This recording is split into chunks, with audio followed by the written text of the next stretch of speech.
For the past 100 years, billions and billions of tons of water have made their way through the upper rapids of the Niagara River and over the falls. But all that water, moving at speeds of up to 41 miles per hour, has not been enough to dislodge a vessel that clung to the rocks since August 6, 1918. When it got stuck, there were 2 men on board, and their rescue is the stuff of legend. Tonight, the people who got those men to safety were honored in front of their living descendants. 7 Eyewitness News reporter Jeff Rusak has a story from Niagara Falls, Ontario, all new at 11. The Niagara Parks Police have mastered near impossible rescues along the Niagara River.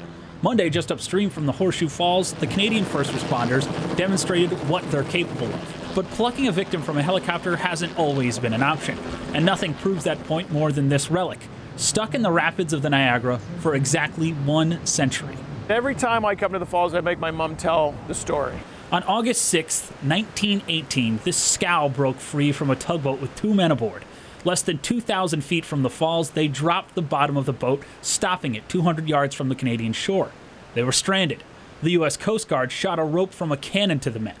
First responders, they have no international boundaries. They always work together. Dangling from the rope was a sling on a pulley. While it was being pulled out to the men, it became tangled. The next day, a man named Red Hill Sr. volunteered to fix the 2 men's only lifeline. I'm going to go out there and I'm going to go out there and untangle the lines, and he did. And then he did it twice, is actually quite remarkable.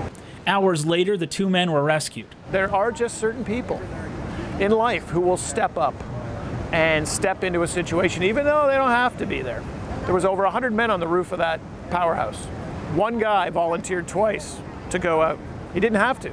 100 years later, alongside the relatives of the rescue workers, the Niagara Parks Commission is placing new plaques commemorating the daring rescue. They know one day this relic in the Niagara will disappear. It's leaving us, piece by piece. But they hope this story never washes away. In Niagara Falls, Ontario, Jeff Rusak, 7 Eyewitness News.